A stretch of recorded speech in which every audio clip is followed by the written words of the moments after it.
काफी रात हो गई है, वक्त का बिल्कुल पता ही नहीं चला। हाँ, एक काम करो, तुम निकलो, मैं भी बस थोड़ी देर में निकल जाऊंगी। कहो तो मैं तुम्हें घर छोड़ देता हूँ। अरे नहीं नहीं, थैंक यू सो मच, बस थोड़ा सा काम बाकी है, तुम निकलो। Okay, bye. बाय।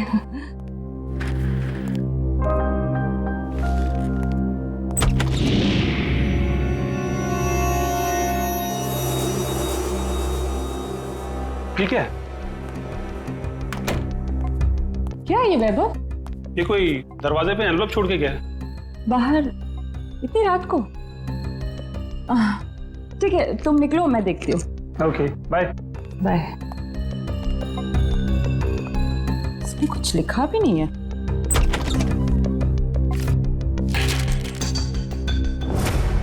एक नजराना सालुंखे के लिए।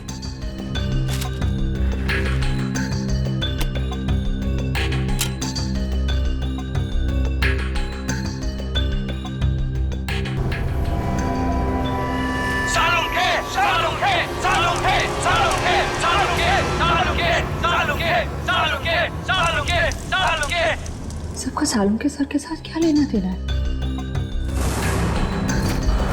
तो दोस्तों, जिस घड़ी का आपको इंतजार था वो घड़ी अब आ गई। अब दिल थाम कर बैठिए, कुछ ही पल में आप ये दुर्लभ मम्मी देख पाएंगे। ये मम्मी हमें बड़ी मुश्किल से मिली है, इसे हमने इजिप्ट से मंगाया है और ये हमारे म्यूजियम के लिए बड़े गर्व की बात है।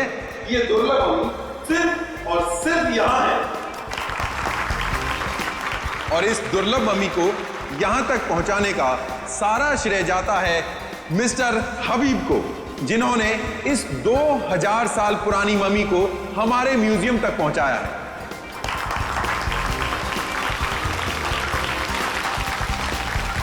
और अब मैं आपका ज्यादा वक्त ना लेते हुए आपके सामने पेश करता हूं यह दुर्लभ मम्मी।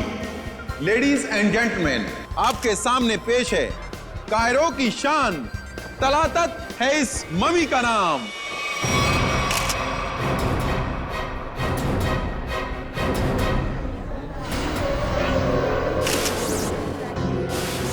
अंदर देखो, ये किसने लिख दिया?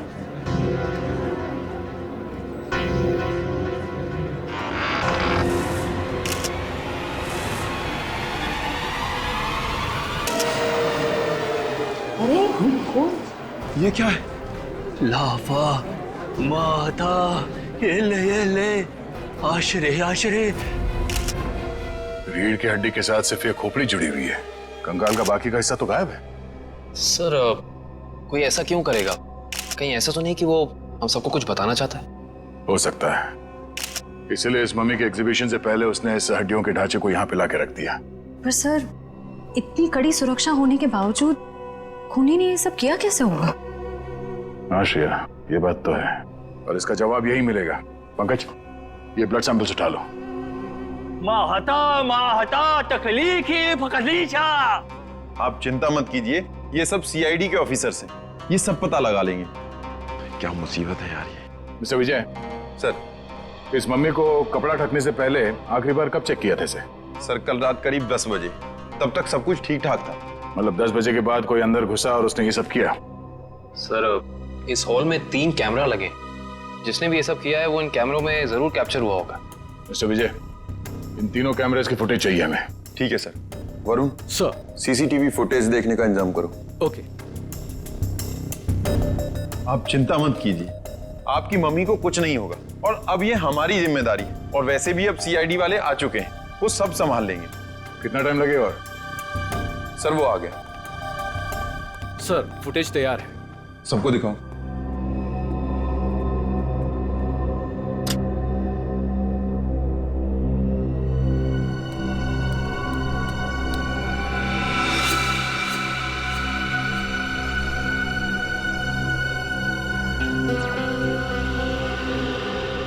ये क्या? ये फुटेज ब्लैंक क्यों हो गया? जरा फिर से प्ले करो उसे। इसमें तो कुछ भी नहीं है। हाँ कविन, मगर ये फुटेज ब्लैंक कैसे हो सकता है? जरा दूसरे कैमरे का फुटेज दिखा। ऐसे कैसे हो सकता है? तीसरा कैमरे का फुटेज दिखाओ। इस कैमरे में औरत लंबे बाल वाली औरत दिख रही है और दूसरे कैमरे में कोई दिख नहीं रहा। ये कैसे हो सकता है?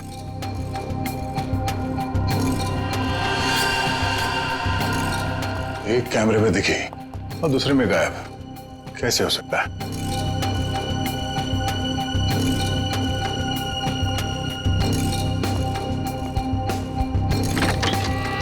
ये देखो, वो खूनी यहाँ इस खिड़की से ही अंदर आया है।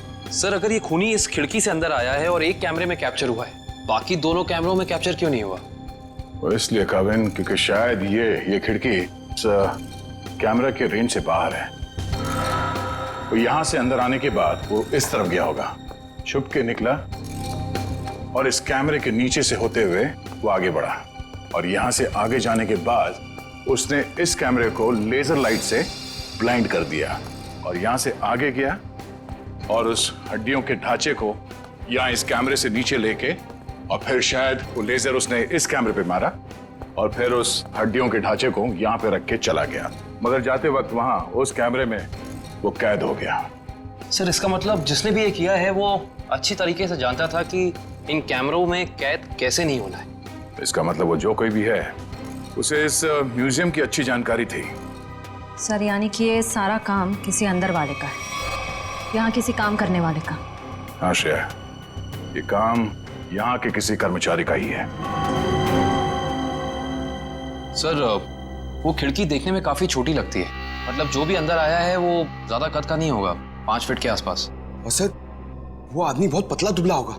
आदमी क्यों, वो कोई औरत भी हो सकती है। उस फुटेज में उसके काफी लंबे बाल थे। नहीं सर, ये दोनों ऐसा काम नहीं कर सकती। ये तो हमारे यहाँ काफी सालों से काम कर रही हैं। तो फिर कौन कर सकता है? एक मिनट, जरा वो फुटेज दिखाना जहां पे वो औरत दिखी थी फ्रेम में। पॉज करो सर, अब जरा जूम करना। इस औरत के तो साइड हॉक्स है। सर ये लड़कियों का कोई नया फैशन है? नहीं पंकज, ये कोई औरत नहीं है। औरत के भेष में कोई आदमी घूम रहा है। औरत के भेष में आदमी? मिस्टर विजय सर, आपके स्टाफ में कोई ऐसा है जो इस वक्त यहाँ पे मौजूद नहीं है? हाँ सर, एक कर्मचारी था जो टूर गाइड का काम करता था। मतलब अभी कहाँ है? सर वो 2 हफ्ते पहले म्यूजियम का कुछ सामान चुराते हुए रंगे हाथों पकड़ा गया। अनिल नाम था उसका। हाँ सर, अनिल की कदकाठी ऐसी है कि वो इस खिड़की से आ जा सकता है। और एक म्यूजियम को एक टूर गाइड से बेहतर कौन जान सकता है। इस अनिल से मिलता है। बड़ी अजीब बात।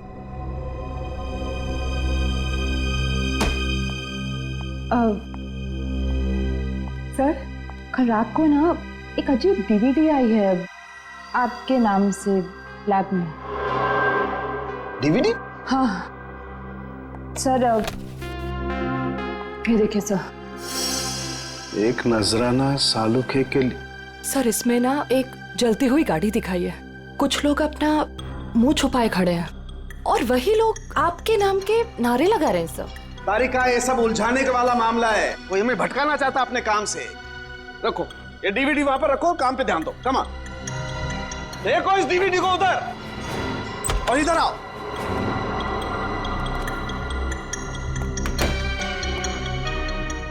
क्या हुआ बॉस, कोई सवाल नहीं पूछा आते? खामोश है सबके सब। चलो कोई बात नहीं, मैं आपको ऐसी बात बताता हूं जिससे शायद आपका मौन व्रत टूट जाएगा। बॉस, बड़ी माथा पच्ची करने के बाद, अच्छी तरह से जांच करने के बाद पता लगा कि इस रीढ़ की हड्डी में छेड़छाड़ की गई है। रीढ़ की हड्डी के साथ छेड़छाड़ की मतलब ये कि इस रीढ़ की हड्डी की हर वर्टिब्रा को गौर से देखो तो पता चलता है कि सारी वर्टिब्रा उल्टे सीधे क्रम में लगी हुई है। रीढ़ की हड्डियां गलत क्रम में लगी हैं, इसका क्या मतलब हो सकता है यार? मतलब ये कि देखो ये वर्टिब्रा C1, इसके बाद होनी चाहिए C2, लेकिन यहाँ पर है C7 और ऐसे ही ये सब कुछ उल्टा पुल्टा। तो रीढ़ की हड्डी में बाकी हड्डी के टुकड़े अलग ही क्रम में? हाँ, सारी हड्डियां बिल्कुल उल्टी पुल्टी लगाई गई है। जैसे कि C1 के बाद आना चाहिए C2 पर है C7, फिर आना चाहिए C3 पर है C2 और उसी तरह से सारी हड्डियां। C1 C7, डॉक्टर साहब ये क्या है, कुछ समझ में नहीं आ रहा है। अरे तुम्हारी क्या निखिल, हमारी समझ में नहीं आया भैया। बहुत खोपड़ी लगाई तब पता चला है। किसी ने बड़ी होशियारी से, बड़ी सावधानी से ये हर वर्टिब्रा को उल्टा सीधा क्रम में लगाया है। और जिसने भी ये किया है ना सारुण के, किसी खास मकसद से ही किया है ये, खास मकसद से। और एक बात, जिस किसी ने भी ये किया है ना बॉस, उसे मानव शरीर की और मानव की हड्डियों के ढांचे की बड़ी अच्छी जानकारी है। लेकिन सर ये सब करने के लिए कोई इतनी तकलीफ क्यों उठाएगा? सचिन, मुजरिम ये सब करके हमें ये बताना चाहता है कि हमारा मुकाबला किसी साधारण आदमी से नहीं है, वो बहुत खतरनाक है। सिर्फ खतरनाक ही नहीं, दिमागी बीमारी है इस आदमी को। सिर्फ इतना ही नहीं सर, इन हड्डियों पे जो खून लगा हुआ है, टेस्ट करने के बाद पता चला कि वो किसी एक इंसान का नहीं है, बल्कि 3 अलग-अलग लोगों का है। क्या मतलब सर 3 और लोग मरे? खून 3 और लोगों का है? 3 लोग और मरे हैं? सचिन, 3 लोग मरे हैं या जिंदा, ये तो तभी पता चल जाएगा जब हम इस सिरफिरे को पकड़ लेंगे तब। लेकिन जिंदा।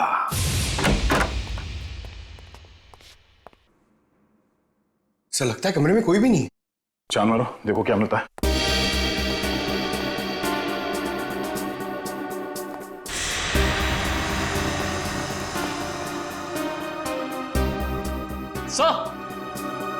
सर ये देखिए, अनिल सर जिंदा है, मगर सांसें बहुत धीमी चल रही हैं इसकी। पंकज, एम्बुलेंस को फोन करो जल्दी। हाथ खोलो। ये क्या? Pen drive? Play me. तो इसे चलो जल्दी।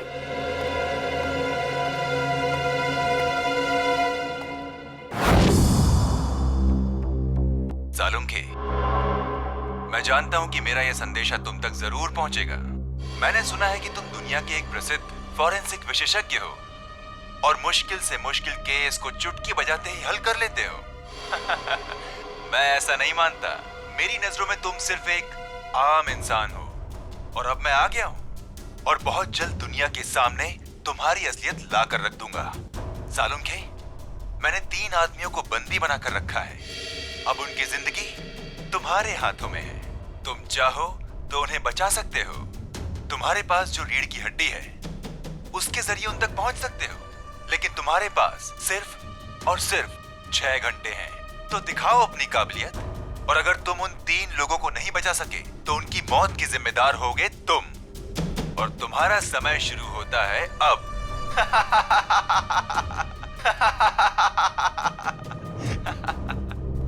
सर ये आदमी तो खुलेआम डॉक्टर सालुंखे को चुनौती दे रहा है। सर, हमें सालुंखे सर को इसके बारे में बता देना चाहिए। सर, हमारे पास सिर्फ 6 घंटे। हाँ पंकज, अभी डॉक्टर सालुंखे ही मदद कर सकते हैं इन 3 मासूमों की जान बचाने में। अरे क्या, इन 3 खून की रिपोर्ट से कुछ पता नहीं पड़ रहा है और हमारे पास सिर्फ 4.5 घंटे हैं। और इस मुजरिम के मुताबिक ये सबूत ही हमें सही रास्ता दे सकता है। कुछ तो ऐसा है तारिका जो हमारी नजरों से छुप रहा है। क्या हो सकता है ये? सर, इस मुजरिम ने आपको ही ऐसी चुनौती क्यों दी? मेरे कहने का मतलब है कि कहीं आपके अतीत में कभी ऐसा कुछ तो नहीं हुआ, कोई हादसा वगैरह जिससे आपको अभी भी अफसोस हो? तारिका, ये मुजरिम दिमागी तौर पर पागल है, हमें भटकाना चाहता, बस दैट्स इट। और सर वो डीवीडी?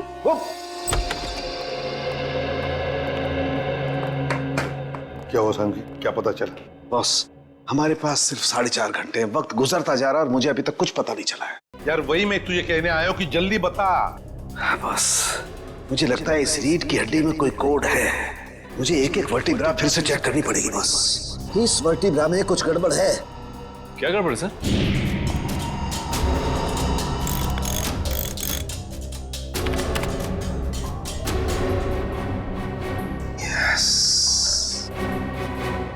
हाँ बॉस, पकड़ में आ गया। बॉस, इस इंसान की ये वर्टिब्रा में, ये वर्टिब्रा इंसान की नहीं है। तो फिर किसकी है सालुंखे? जानवर की है।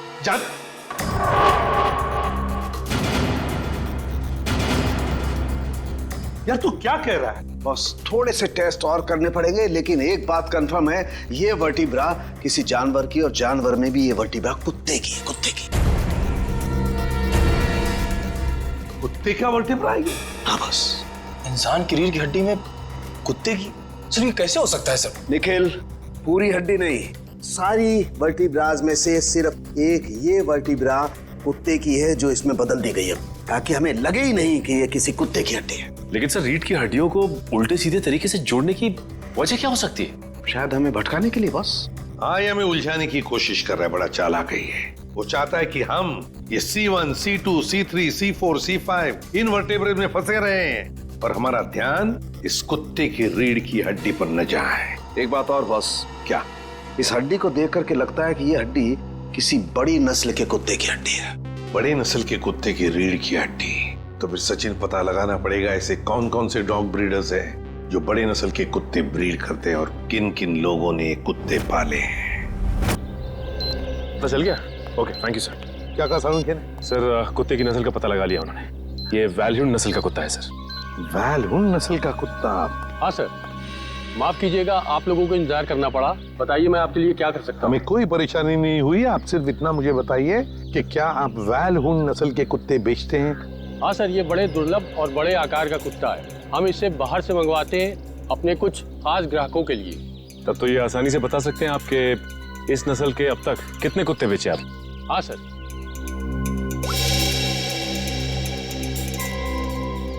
पिछले साल 2 कुत्ते बेचे और इस साल 4 दिन पहले 1 कुत्ता बेचा, वैल्यून नस्ल का, पूरे शुद्ध। 4 दिन पहले? सचिन, इन कुत्तों के सारे डिटेल्स ले लो। सर, हाँ, अनिल को होश आ गया है। उसने बताया उससे जो कुछ भी कराया गया जबरदस्ती करवाया गया है। तो फिर उसने खूनी को तो देखा होगा ना? नहीं सर, उसने खूनी को नहीं देखा। डैम इट, हमारे पास सिर्फ 3.5 घंटे। चलो जल्दी।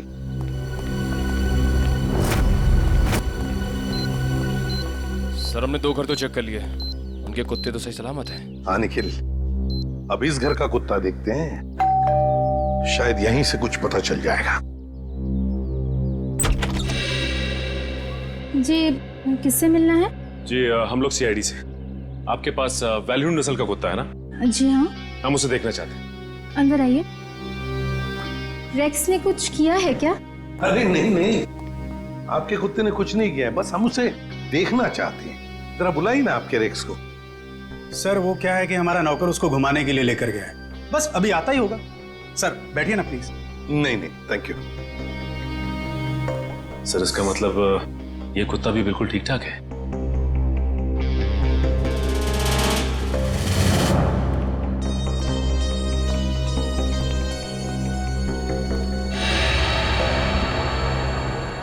क्या यही है आपका रेक्स? जी सर, आपको कोई शक है क्या? मैं फिर से पूछता हूं, क्या यही रेक्स है? जी हाँ सर। देखिए, हमारे पास जिस कुत्ते का फोटोग्राफ है उसके दाहिने आंख के ऊपर, मतलब यहां पर एक काला धब्बा है। आपके इस रेक्स में वो नहीं है। ये क्या कह रहे हैं सर आप? इसका मतलब तो यही हुआ कि जो कुत्ता आप लोगों ने खरीदा है वो ये कुत्ता नहीं है। ये क्या है मैं? क्या कह रहे हैं सर? हमें कुछ समझ में नहीं आ रहा। ये तो अब माया जी समझाएगी। क्यों माया जी, कहाँ है रेक्स आपका? वो सर। माया जी प्लीज, हमारे पास वक्त बहुत कम है, इसलिए जवाब दीजिए। किसी की जिंदगी और मौत का सवाल है, प्लीज। अशोक, रेक्स गुम हो गया था। मैं डर गई कि तुम नाराज हो जाओगे, इसलिए मैं उससे मिलता जुलता दूसरा कुत्ता खरीद लाई। हमारा प्यारा रेक्स गुम हो गया और तुमने मुझे बताना जरूरी नहीं समझा और दूसरा कुत्ता ले आई। आपको पता नहीं चला? सर मैं मर्चेंट नेवी में हूँ, पिछले 6 महीने से मैं शिप पे था, अभी 2 दिन पहले आया हूँ। अच्छा माया जी, ये आपका रेक्स गुम कैसे हुआ? सर हमेशा की तरह मैं रेक्स को लेके रोड में टहलने निकली, वो मुझसे दूर भागने लगा। मैंने उसे पकड़ने की कोशिश की पर पता नहीं भागते भागते वो कहाँ खो गया। और आपने उसे ढूंढने की कोशिश नहीं की? हाँ सर, बहुत कोशिश की पर मिला ही नहीं। अच्छा ये सब कब हुआ, कहाँ पर हुआ? 4 दिन पहले, जंगल के पीछे वाले रास्ते पर। जंगल का पीछे वाला रास्ता? सर हमारे पास वक्त बहुत कम है।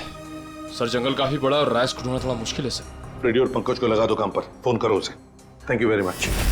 अरे सर, ये ACP सर ने हमें अचानक यहाँ क्यों बुला लिया? पता नहीं यार, ACP साहब का ऑर्डर है भैया। मानना तो पड़ेगा। हाँ सर, मैंने सुना है इन जंगलों में ना जंगली जानवर आते हैं। अबे तू मुझे बता रहा है या डरा रहा है? बता रहा हूँ सर, मैंने अखबार में पढ़ा है।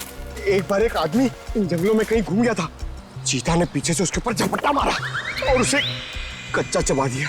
कच्चा चबा दिया? अरे बाप रे। और चीता तो पीछे से झपट्टा मारता है सर। पंकज एक काम कर, तू आगे देखते हुए चल, मैं पीछे देखते हुए चलता हूँ, उल्टा। ओके चल। चले सर। हाँ फ्रेडी और पंकज लगे हैं ना काम पे? हाँ सर, लगे हुए लोग। एक बात समझ में नहीं आ रही है, कुत्ता माया के घर से भागा क्यों? मुझे तो लगता है निखिल, कुत्ते को किसी चीज से ललचाया होगा इसलिए वो भाग गया। ये सब उस खूनी का प्लान हो सकता है। अब चल। पंकज वहां झाड़ियों में कुछ है। सर कहीं चीता तो नहीं?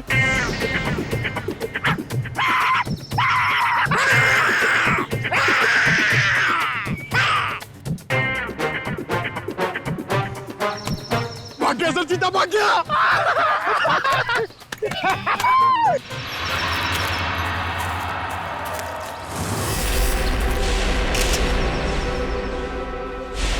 एक मिनट, ये देखो।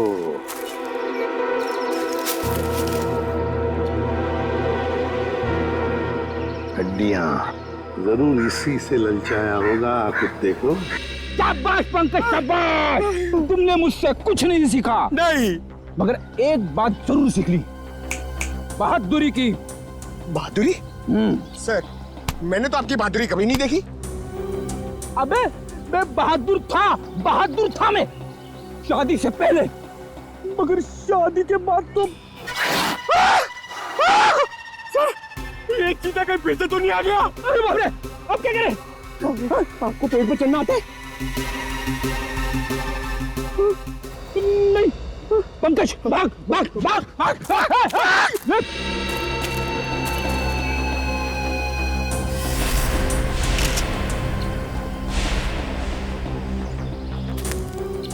ये देखिए सर। हाँ, ये देखिए बॉल, लगता है कुत्ते ने चबाया हुआ है इसे। ये क्या, कुत्ते के दांत के निशान भी तो है। इसका मतलब है वो लोग इसी दिशा में गए हैं, क्योंकि हड्डियां हमें वहां पर मिली और ये बॉल यहाँ पर। उसी तरह होगा, वो देखते हैं।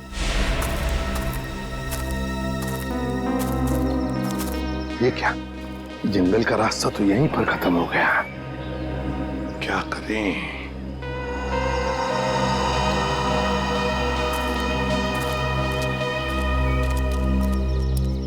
अरे भैया सुनो, देखो हम लोग सीआईडी से। घबराओ मत, सिर्फ पूछताछ करने आए हैं। एक बात बताओ, 4 दिन पहले क्या तुमने यहाँ पर किसी बड़े नस्ल के कुत्ते को देखा है?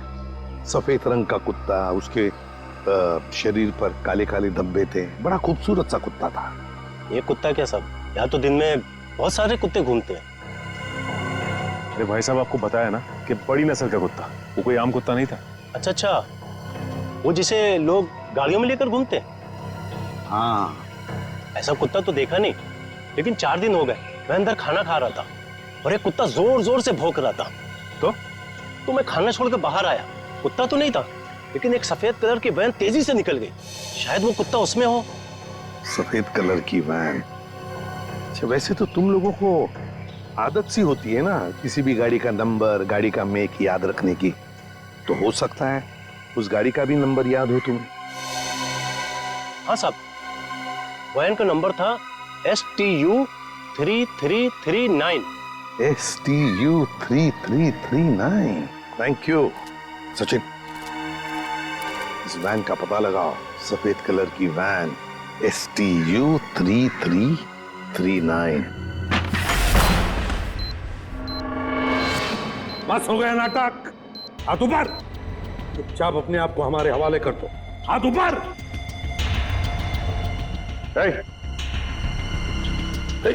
Hands up.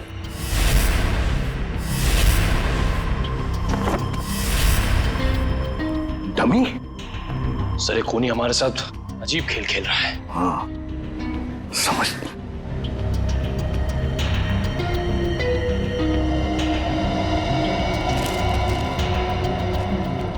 चिट्ठी है, तुम्हारे अंदर कुछ खास नहीं है, बड़े मामूली और आम हो तुम। अब मान लो कि तुम उन 3 लोगों को बचाने में नाकाम हो चुके हो, तुम हार गए। अच्छा सर ये कोई संग की है।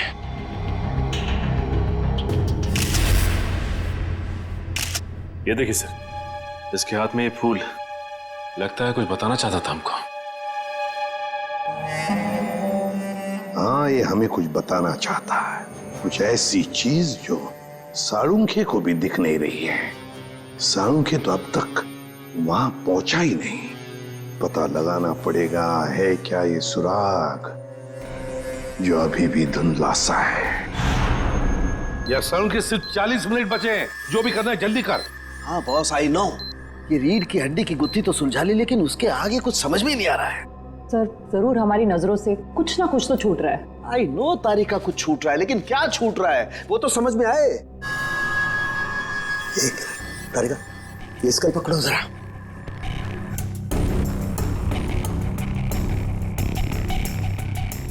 ये दांत तो प्लास्टर ऑफ पेरिस का लगता है। तारिका जरा पानी लाओ। प्लास्टर ऑफ पेरिस का दांत? कोई प्लास्टर ऑफ पेरिस का दांत क्यों लगाएगा? नहीं साळुंखे, ये जरूर खूनी किसी और तरफ इशारा कर रहा है।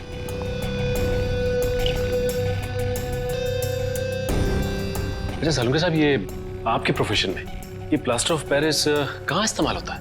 सचिन, प्लास्टर ऑफ पेरिस अक्सर मेडिकल कॉलेजेस में कंकाल वगैरह बनाने के लिए, स्टडी के लिए इस्तेमाल करते हैं। Medical college, medical college. ये फूल बस, इस तरीके का फूल मेरे टाइम में मेरे कॉलेज में कुछ बदमाश छात्र अपनी पहचान के लिए छोड़ जाते थे। तो इसका एक ही मतलब हो सकता है साळुंखे कि खूनी तेरे मेडिकल कॉलेज की तरफ इशारा कर रहा है। हाँ तेरे मेडिकल कॉलेज की तरफ, मेरे कॉलेज की तरफ। सर मैं आपसे जिस डीवीडी के बारे में बात कर रही थी ना, उसके वीडियो में लोगों ने जो कपड़े पहने हैं उन पे भी ठीक ऐसे ही फूल का प्रिंट बना हुआ है। किस वीडियो के बारे में बात कर रही हो तारिका? तारिका वो वीडियो ऑन करो। हाँ सर। लगाओ लगाओ वीडियो लगाओ।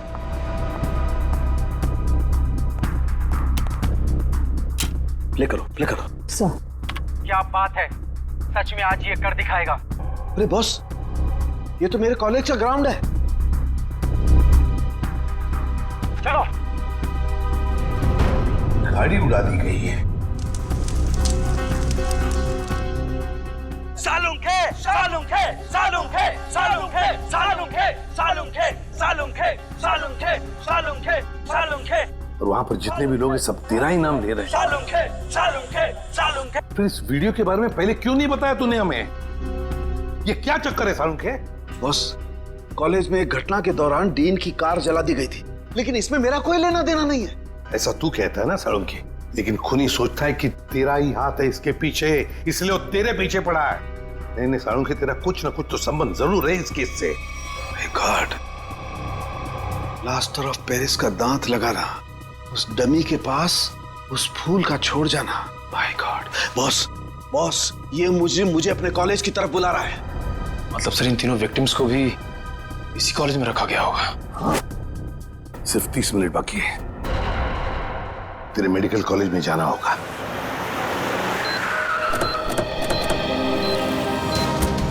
सिर्फ 10 सेकंड बचे सर हमारे पास। सर वो तीनों मिलेंगे क्या? उस तरफ हो गए, उस तरफ।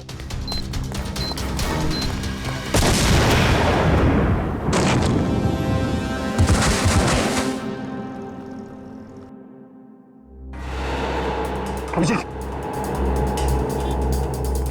डॉक्टर साहब अब ठीक है? मैं कैसे ठीक रह सकता हूँ? 3 बेगुनाह लोगों की जान ली, क्यों किया तुमने ऐसा? संभालिए अपने आप को डॉक्टर साहब। नहीं मैं कैसे संभाल सकता हूँ? उसने 3 बेगुनाह लोगों की जान लिया। मैं उस खूंखार को अपने हाथों से मार के रहूंगा।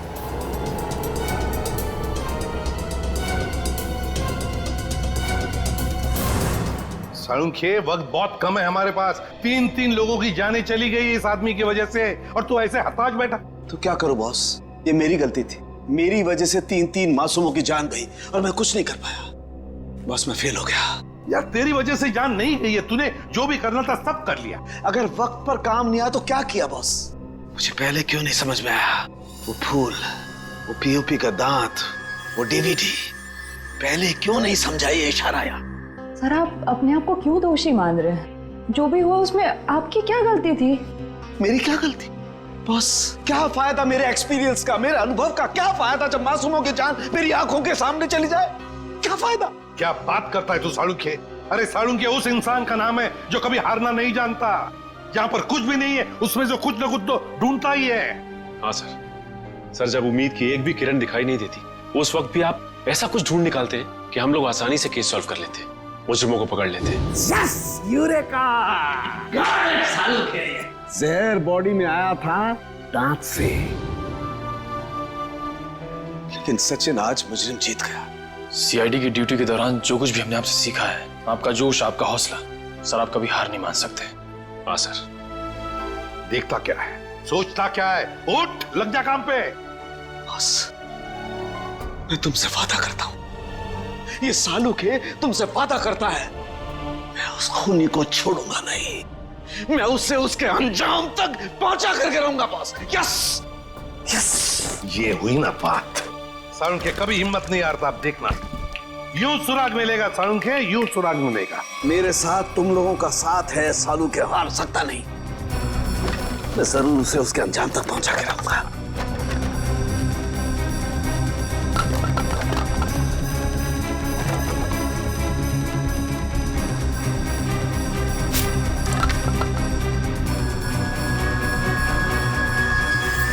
बस ये शायद किसी कार्डबोर्ड का टुकड़ा है जो अभी तक जला नहीं है। ये हिस्सा कुछ अजीब तरीके से उभरा हुआ है। हाँ यार, कुछ तो है उसके नीचे। अरे का काम करो, इसे साफ करो जल्दी। मैं कहता हूँ सालुंखे, जरूर कोई सुराग मिलेगा हमें। बिल्कुल बॉस, हम उस खूनी तक पहुंच करके रहेंगे।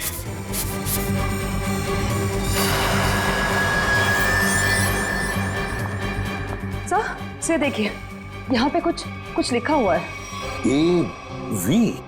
एवी क्या हो सकता है?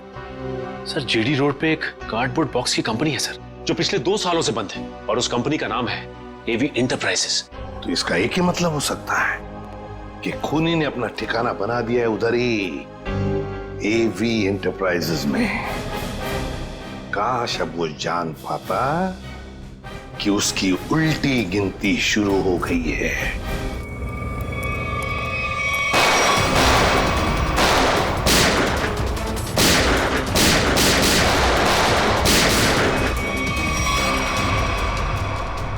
क्या बात है, अभी तो हमारा स्वागत गोलियों से हो रहा था, अभी एकदम सन्नाटा। सर लगता है कोई नई चाल चलने वाला है।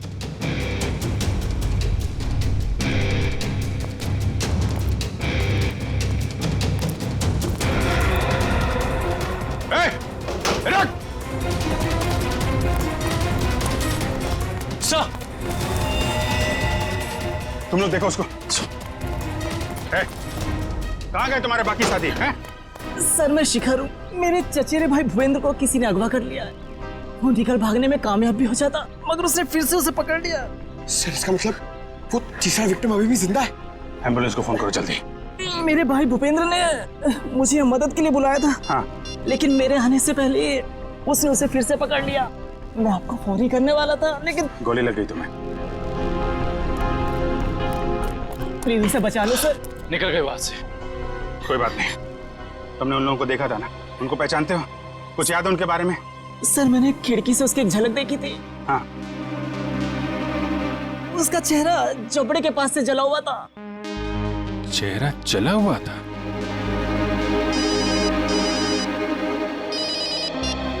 हेलो सीआईडी वालों, तुम लोग डाल तो मैं बात। तुम लोग मुझे कभी पकड़ नहीं सकते।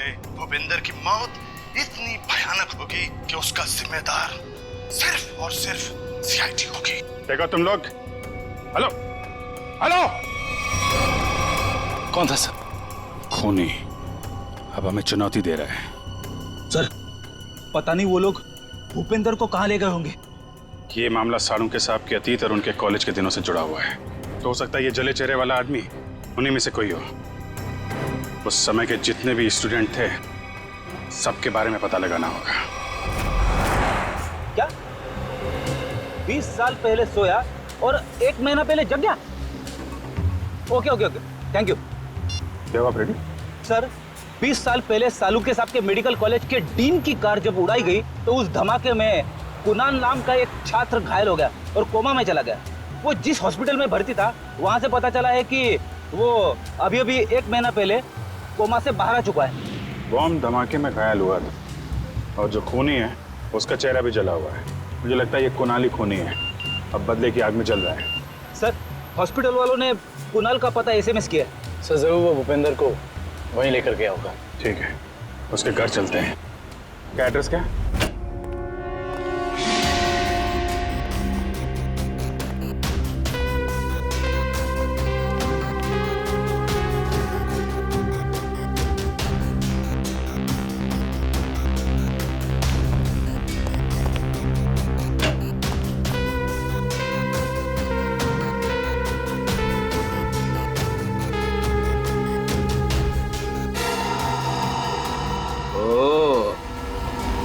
तो यहाँ छुप के खड़ा है। बाहर आ जाओ कुणाल, तुम्हारा खेल खत्म हो चुका है। बाहर आओ। अरे तुम मेरे पीछे कैसे आ गए? अरे आप, मुझे लगा कुणाल मेरे पीछे आ गया।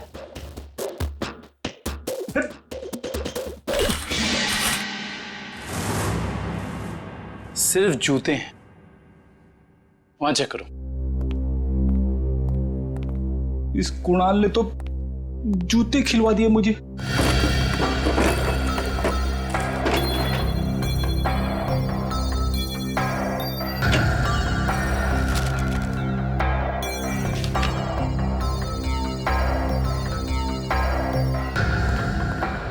सर यहाँ कोई नहीं है।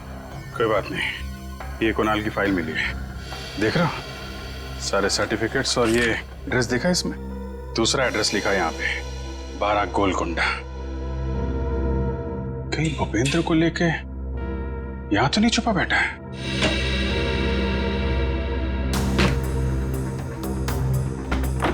ब्यूरो में फोन करो, ये एड्रेस भेजो, उनको बोलो पता लगाएं इसके बारे में।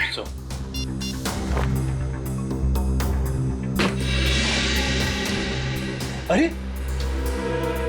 सर जल्दी आइए।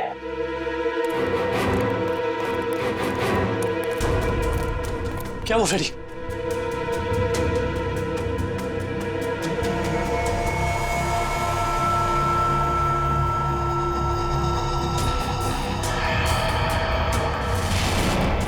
मैं अपना बदला लेकर रहूंगा। जिसने भी मुझसे मेरा कीमती वक्त छीना है, मैं उसकी जिंदगी छीनूंगा। जो दर्द मुझे मिला है वो दर्द मैं बराबर लौटाऊंगा।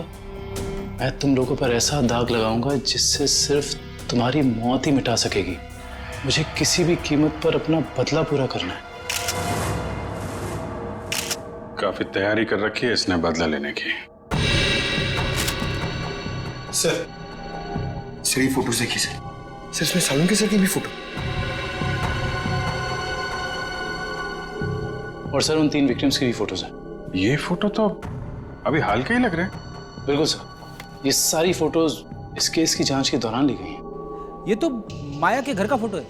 ये कुणाल हम पे जासूसी कर रहा है क्या? जासूसों के ऊपर जासूसी?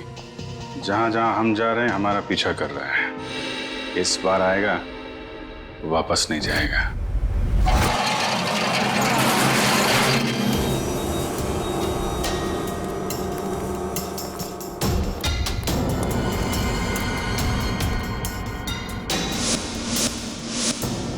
सर,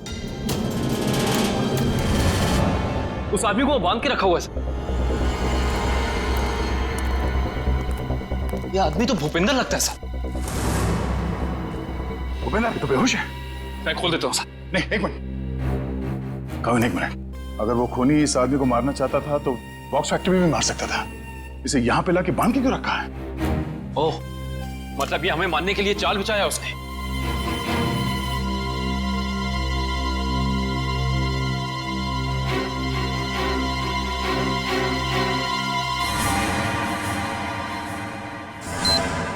ओह नो, मौत का जाल यहां बिछा के रखा। खोलो इसे जल्दी।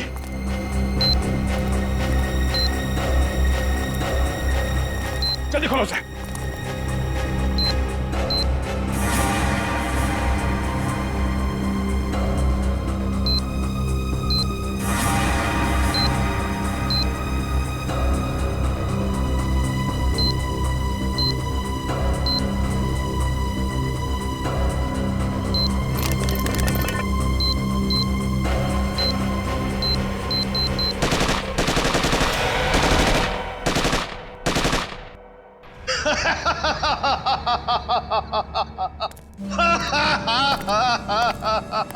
मुझसे बेहतर कोई भी नहीं हो सकता, कोई भी नहीं। मैं कुणाल, मैं कुछ भी कर सकता हूं, कुछ भी।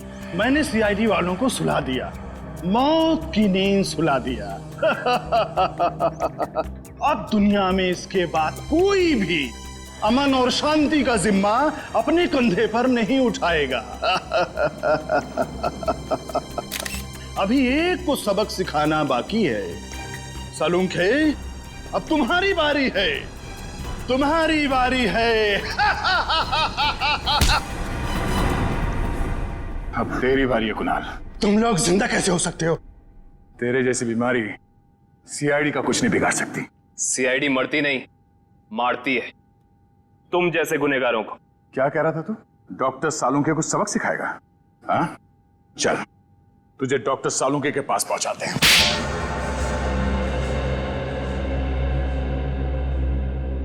क्यों मारा मासूम लोगों को तुमने?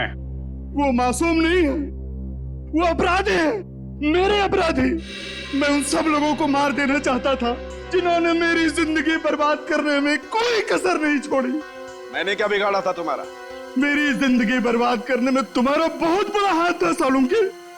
तुम जानते थे कि मैं तुमसे बेहतर हूँ, इसलिए तुम मुझसे जलते थे। ऐसा तुम सोचते हो, मगर ये सच नहीं है। मैं नहीं मानता। टीन की कार तुमने उड़ाई थी। नहीं, वो सालुंके नहीं था, मैं था। मैंने ही सालुंके बनकर वो सब किया। लेकिन उस ब्लास्ट की वजह से मेरी जिंदगी और मेरा भविष्य खत्म हो गया ना। उस वक्त मैं वहीं पे था, वो ब्लास्ट में घायल हो गया और मैं कोमा में चला गया। और जब मैं कोमा से जागा तो मेरा सब कुछ खो गया, सब कुछ खत्म हो गया। मेडिकल कॉलेज की उस घटना का वीडियो फॉरेंसिक लैब कैसे पहुंचा? वो मैंने भिजवाई थी सालुंके को चुनौती देने के लिए। माना कि तुम्हारे साथ जो कुछ हुआ गलत हुआ, लेकिन बदले की आग ने तुम्हें इंसान से शैतान बना दिया। कानून हाथ में लेने वाले को कानून कभी माफ नहीं करता। तुम दोनों की इसकी सजा जरूर मिलेगी।